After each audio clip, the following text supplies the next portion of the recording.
Buenas noches, bienvenidos a Opinión Libre. El día de hoy tenemos de invitado al coach o business coach Gianmarco Ramos Rodríguez. Él es experto en potenciar el liderazgo y también es catedrático de la UTEC. Hoy día con él vamos a tratar el tema liderazgo en crisis, para lo cual lo vamos a invitar al estudio.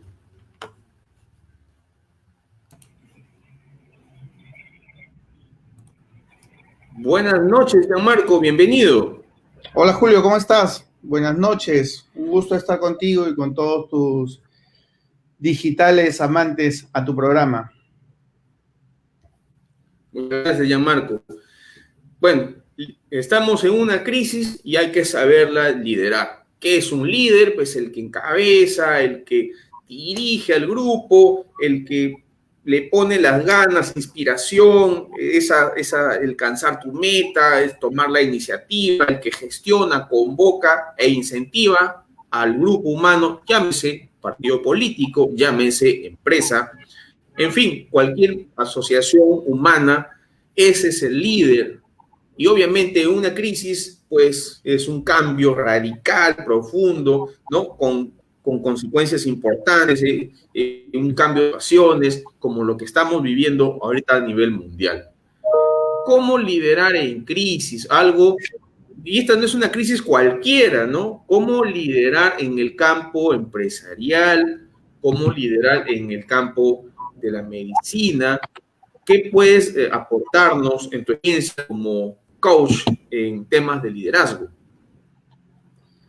Bueno, una de las cosas más importantes que hay que entender primero, mi querido Julio, es el contexto, ¿no? ¿En qué contexto nos movemos? Y sobre el contexto en el cual nos movamos, podemos practicar uno u otro estilo de liderazgo. Durante toda mi formación y mi experiencia, eh, y aparte de una serie de lecturas que he podido pues tratar de entender sobre temas de liderazgo, no existe una receta mágica, ¿no? El liderazgo no te enseñan en las escuelas que debe ser así, así, así, porque el contexto te invita a poder tener cualquier tipo de liderazgo que de alguna forma se pueda presentar. Nos decía nuestro amigo Daniel Goleman en el libro Inteligencia Emocional en la Empresa, que hay diferentes tipos de liderazgo, ¿no? Un liderazgo de repente un poco más coercitivo, que tiene que ver con tomar decisiones. Si en una empresa te hablo que las papas se están quemando y alguien tiene que tomar la decisión, un liderazgo coercitivo ayuda mucho, ¿no? Y esto puede ir a otros contextos en los cuales pues sea un liderazgo más afiliativo, ¿no? Algo que de alguna manera se construye en base a armonía, a lazos emocionales con tus trabajadores. Entonces, bajo ciertos escenarios uno tiene que estar en la capacidad de poder tener esta visión diferente de lo que significa pasar de ser jefe a pasar a ser líder y en función a eso tomar una decisión, ¿no? Elegir alguno de ellos. Hay una serie de combinaciones de estos aspectos que finalmente te llevan a tomar la mejor decisión de cómo manejar un equipo, ¿no? Cuéntame, si yo voy a dividir en dos grandes grupos, el sector privado y el sector público. Vamos a tratar el sector privado, empresas, ¿no? ¿Qué rasgos crees tú que sean los más acertados para las empresas de tipo microempresa? ¿Qué tipo de liderazgo a ese emprendedor que tiene su familia, es un negocio familiar? ¿Qué tipo de liderazgo crees tú que sería el conveniente para que una microempresa pueda desarrollarse en una mediana o una pequeña primero y después en una mediana empresa? ¿Necesita desarrollar el liderazgo o es innato? Bueno, en experiencia propia, yo te digo que el liderazgo es innato, ¿ok? Eh, la única opción que tienes que, en el camino de tu crecimiento profesional, personal, tienes que ir de alguna forma moldeándolo, ¿no? Eh, Quizás en algún inicio del tiempo puedas tener un perfil que te permita mover masas, pero hay que saber mover masas y bajo qué propósito tú mueves masas. Y ya pasando a al siguiente tema, en función a tu pregunta, de cómo debería ser un líder para una pequeña, mediana empresa, yo creo que hay 5 puntos importantes dentro de lo que se llama el liderazgo transformador, ¿no? Hay 5 temas importantísimos que uno tiene que entender primero. Y el primero, si uno quiere hablar de liderazgo, tiene que haber un tema de autoconocimiento. O sea, muchas personas de alguna manera pueden entender un poco cómo son, pero muy pocas son aquellas que hacen algo respecto a cómo son, ¿no? Ahí es donde de alguna forma te das cuenta que hay algunas situaciones en las cuales tienes que tener cierta inteligencia emocional para poder actuar de tal o cual manera, porque si no te conviertes en un jefe más. Y cuando hablamos de emprendimientos, creo que todo emprendedor está muy enfocado en retar lo establecido, ¿no? Es decir, salir un poco de la zona de confort y como yo siempre le digo a mis alumnos, agarrar ese escudo, aunque sea de cartón, y agarrar esa espada, aunque sea tu palo de escoba, y salir a luchar, ¿no? Y salir a buscar un poco ese sueño por el cual tú estás apostando, ¿no? Para luego pasar a un tema muy importante, Julio, y es el hecho de poder compartir tu visión. Y obviamente compartir tu visión con las personas que trabajan contigo. Yo siempre critico mucho las imágenes que salen en Facebook, o perdón, en Google, donde ponen a un líder adelante y el resto atrás, ¿no? Y creo que hay una confusión respecto a lo que es liderazgo, porque el líder no es la persona que está adelante, sino el líder es el que tiene la visión un poco más desarrollada que el equipo. Y a partir de ahí es donde ayuda al equipo a que todos apunten a esa visión. Se le grafica como que está adelante, pero no es el que está, el que va a salir en la foto, ¿no? El líder puede estar adelante compartiendo la visión o llevando al equipo hacia la visión, puede estar al medio empujando a la gente a que obviamente haga un trabajo en equipo, o puede estar atrás tratando de sacar al último para poder nivelarlo con el resto, ¿no? Entonces, eh, yo sí estoy en contra de esas imágenes, o de repente son válidas, pero la interpretación que se le da es la equivocada, ¿no? Hay que entender también que uno tiene como emprendedor, uno tiene que recibir pues el feedback y la opinión de todos sus colaboradores, ¿no? O todas las personas que trabajan con este emprendedor, porque creo que a partir de ahí es donde se construyen muchas cosas. En estas épocas en las cuales nosotros como líderes manejamos conceptos de agilidad empresarial, nos ayudamos mucho en que el equipo es el que saca adelante las organizaciones y no los líderes. Y para entender al equipo hay que tener las habilidades para poder conversar, dialogar, entender y finalmente llevarlo hacia el camino que tú buscas, ¿no? Y por último, mi querido Julio, creo que una de las cosas que el emprendedor tiene que entender, que la confianza y el ejemplo va por sobre todas las cosas. No podemos ser líderes si es que obviamente no tenemos un comportamiento adecuado, porque eso es lo único que hace es que el resto imite. Y a partir de ahí, tu emprendimiento puede tener alta rotación y puede tener gente que no está de acuerdo y se va, y el perjudicado eres tú como emprendedor, ¿no? Entonces, yo creo que esos son los 4 o 5 puntos que debería tener un emprendedor dentro de esa formación de liderazgo, ¿no? Para sintetizar, un emprendedor lo que tiene que formarse son en habilidades emocionales, saber controlar sus emociones, saber apuntar hacia adelante, saber tratar a su entorno para obviamente lograr ese objetivo que es pasar de una microempresa a una mediana empresa, ¿no? O a una pequeña empresa y después a una mediana empresa. O sea, estar en constante capacitación no solamente técnica, sino también humana. Ese es el contexto de lo que puede hacer un emprendedor para transformarse en un líder empresarial en su rubro. ¿Es correcto? Es correcto, y tener muchas, o sea, le sumaría ahí un punto más, que tal como lo mencioné, tener mucha apertura, ¿no? A las personas. Y eso ayuda mucho, porque eso Saber ayuda, escuchar. perdóname, Saber escuchar. saber escuchar. Saber escuchar, definitivamente no lo has podido decir mejor, ¿no? Saber escuchar y en función a eso accionar, que es lo más importante, ¿no? Correcto. Bueno, salimos del sector privado, Marco, y nos vamos al sector público. Hace varias ediciones, temporadas anteriores, hemos tratado el tema de habilidades blandas y cuando tocábamos el tema del sector público, bueno, en ese momento, la nacional mencionábamos que era un poco complicado en el sector público, puesto que está muy parametrizado, hay mucha normatividad, ¿no? Hay muy poco manejo del tema de las habilidades blandas, el tema de las empatías, ¿no? Se maneja muy poco estos temas.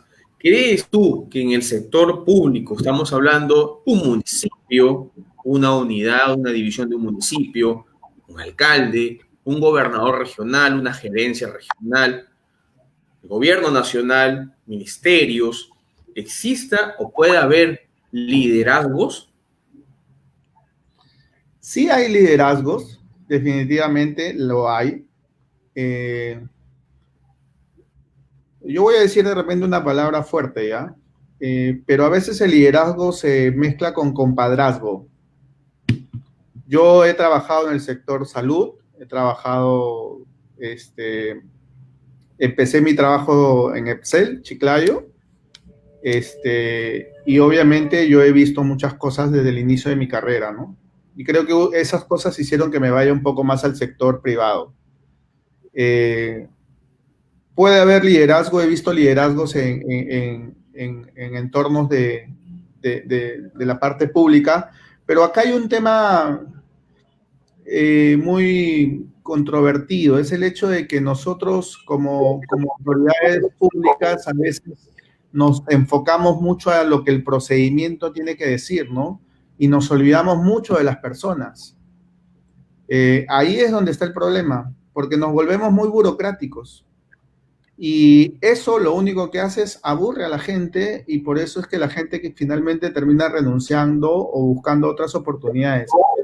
Ojo, hay algunas otras personas que como están en una zona de confort y como tienen un sueldo que de alguna manera los ampara mensualmente, no toman decisiones trascendentales de cambio en su vida y prefieren pues seguir bajo este estilo de organización, ¿no? Porque no tiene un estilo de liderazgo, sino un estilo de organización. Pero yo creo que todo lo que yo he visto en el sector público, creo que faltan niveles adecuados de gerenciar, ¿ok? Inclusive lo veo acá en municipalidades en Lima, con las que de alguna manera he podido tener acercamiento con amigos, que no hay un estilo adecuado de gerenciar. Cuando no hay un estilo adecuado de gerenciar, no se ve un liderazgo que de alguna manera ayuda a la comuna a enfocarse en un propósito. Entonces, como estamos muy acostumbrados al tarjetazo para poder contratar amigos o contratar personas, se desnaturaliza el propósito para lo cual está creada esa institución pública. Y creo que a partir de ahí es el gran problema que tenemos nosotros como país, ¿no? No seguimos un propósito, sino seguimos un compadrazgo y las personas que entran no entran a buscar el propósito de la institución, entran obviamente con fines personales. Y cuando eso se pone por encima de cualquier cosa, los perjudicados, ¿quiénes somos? Somos nosotros, la gente que finalmente tributa y la gente que espera servicios de calidad, ¿no? Correcto. En tu percepción, esta pandemia ha sacado a relucir buenos líderes en el sector público.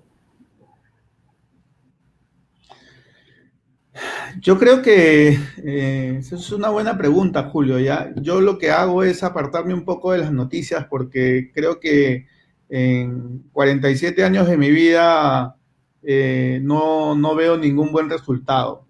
Y lo poco que he visto, no me apetece poder seguir viendo ni seguir a ningún líder político como para poder pensar en que algo ha salido mejor. Lo que yo he visto sí han sido líderes en el sector privado que han reinventado sus organizaciones, han reinventado sus negocios para poder salir adelante.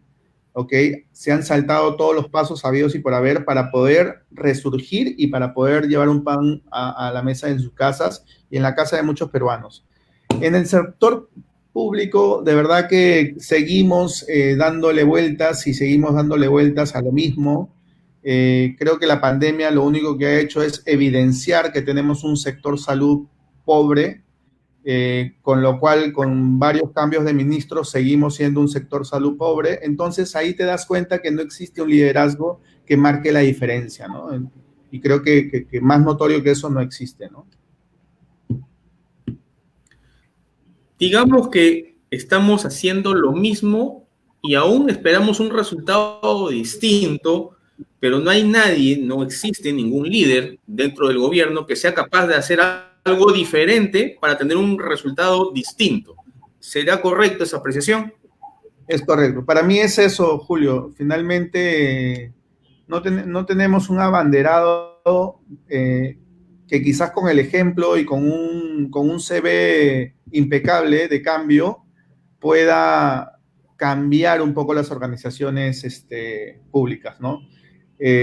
No recuerdo el nombre del profesional Carlos Deustan, creo que se llama el presidente del Comité Olímpico que se desarrolló acá en Perú.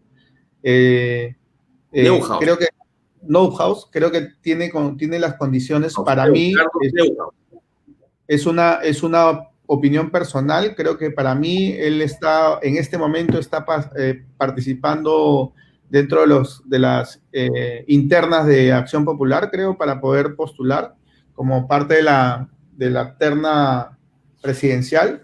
Es el único que yo veo en este momento como una persona con una experiencia válida y un liderazgo diferente que podría quizás cambiar un poco la cara de la política peruana.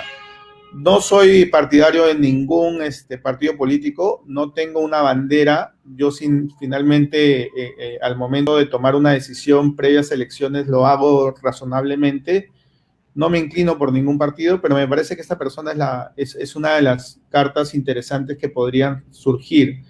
Tenía muchas esperanzas en algunos otros, pero bueno, creo que todos volvieron a caer en lo mismo, ¿no? En que yo te digo una cosa, Julio, en el tema del liderazgo hay dos cosas bien marcadas, el ser y el hacer. Y creo que cuando la política empieza a decirte mucho de lo que va a hacer, pero no eres realmente una persona con valores, no eres una persona con principios, cuando llegas a donde tienes que llegar, finalmente haces lo que tú quieres hacer. Pero de nuevo, yo insisto mucho en esto, no estás alineado con el propósito para el cual estás operando. Estás alineado para un propósito personal. Y lamentablemente, desde el Congreso hasta el Ejecutivo, y incluyendo inclusive la parte judicial, creo que quizás pueden haber muy buenos profesionales, no lo niego, pero lo que se ve actualmente es una pobreza a nivel de liderazgo. Esa es una opinión muy personal. Soy un peruano de a pie y lo que veo lo expongo finalmente, ¿no?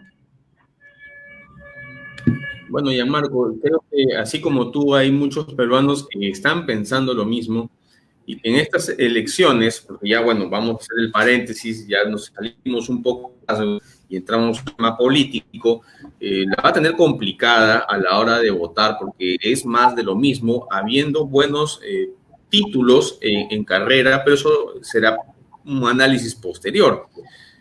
Pero, ¿qué te puedo decir, Gianmarco? ¿Crees tú entonces que el sector privado se encuentren líderes que podrían migrar al sector público? ¿Crees tú que ellos estarían dispuestos, dentro de este paréntesis que estamos haciendo, dispuestos a arriesgar, dejar sus empresas por dedicarse un poco al servicio público? Porque básicamente el sector público es servicio público, tienes que tener vocación de servicio, pero tú acabas de mencionar que muy poca gente la tiene, ¿no? Intereses personales. ¿Crees que puede haber esa migración? Aparte de la persona del señor Carlos Neuhaus, ¿no? Que sería un caso, o Hernando de Soto, que sería un caso. Mira, yo te voy a decir algo, Julio. Yo renuncié a un corporativo con 15 años de trabajo, 15 años de trabajo, en el cual yo me podía fácilmente jubilar. Renuncié porque yo tenía un propósito en la vida, que era trascender a través del conocimiento, y por eso enseño en la universidad, y por eso también soy gerente de gestión humana en una empresa, porque busco un propósito que de alguna manera ayude a la gente, ¿ok? No me puedo quedar en un sitio pensando solamente en mí. Si yo hubiera tomado la decisión de quedarme en un sitio pensando en mí, me hubiera jubilado, hubiera tenido un sueldo cada mes sin ningún problema, y ahí estaba todo. Pero creo que cuando tú de alguna manera empiezas a evaluar un poco lo que tú puedes hacer por tu país, es ahí donde las cosas tienen que empezar a cambiar. Creo que hay mucha gente preparada en el sector privado que puede asumir responsabilidades de Estado. Creo que hay mucha gente en el Estado que la está haciendo muy bien, pero también creo que hay mayor gente que no le está haciendo el favor a los que hacen las cosas bien. Seguimos en lo mismo, seguimos tratando de echarnos barro con ventilador cada vez que hay una buena acción, y creo que finalmente el cambio tiene que venir por cada uno de nosotros para ver qué puedes aportar. No puedo esperar todo del gobierno. Tengo que, desde mi trinchera, como líder que soy, empezar a buscar cosas que se accionen rápidamente para ayudar al entorno que yo tengo a mi alrededor. Si yo voy a esperar todo el gobierno, finalmente pues no tiene sentido eso, ¿no? Pero sí creo que hay candidatos idóneos en el sector público, perdón, privado, como que puedan tomar un poco la batuta, ¿no? Hasta ahí yo estoy convencido. O sea, yo no quiero incursionar en la política, que esto no suene como un mensaje político, pero creo que gente con un propósito y un liderazgo de servicio, Julio. Liderazgo de servicio. Si eso sucede en algunas personas que quieran entrar a la política peruana, creo que quizás pueden cambiarle un poco la cara, ¿no? Bien, Gianmarco. En todo caso, lo veremos tal vez en 5, tal vez en 10, tal vez en 15 años más adelante. Esperemos que sea así. No creo que dé eso ahora. Estamos inmersos en más de lo mismo, pero esperemos que las siguientes generaciones, pues, de empresarios jóvenes tengan esa capacidad de liderazgo, de servicio, y puedan hacer los cambios que se necesitan para poder tener un liderazgo en el sector público un poco más humano, tal vez, un poco más de escuchar también, ¿no? De escuchar también, porque creo que nuestros líderes políticos no escuchan a los profesionales cuando les hablan sobre tal o cual tema en temas de salud. Bueno, Gianmarco, te agradezco tu participación el día de hoy. Espero que a los seguidores les haya gustado esta pequeña entrevista y, no sé, algunas palabras finales, por favor. Sí, Julio, primero agradecerte la invitación. Nos conocemos desde hace muchos años y qué gusto haberte vuelto a encontrar en este camino, buscando ambos un propósito similar. Yo quiero terminar diciendo lo siguiente: si tú como líder ves tanta basura que hay en tu distrito y no haces nada por recogerla como autoridad política, entonces no puedo esperar nada de ti. Entonces empecemos a cambiar por pensar en las personas para que luego eso ayude y funcione mejor dentro de nuestra política. Si pensamos en nosotros, creo que las cosas van a seguir siendo igual y pues nos vamos a seguir quejando siempre, ¿no? Pero desde nuestro lado empecemos el cambio. Yo creo que eso es lo principal que debemos hacer. Un abrazo, Julio. Muchas gracias por la invitación. Gracias. Bien, amigos, esa ha sido la entrevista con el business coach Gianmarco Ramos Rodríguez y hemos tocado, pues, liderazgo en crisis. Esperemos que haya esta renovación de líderes para el bien de todos nosotros. De mi parte, hasta la próxima semana y ya saben, síganos en YouTube, Instagram y nuestros podcasts en Spotify, Anchor y ahora también en Radio Public. De mi parte, hasta la próxima semana.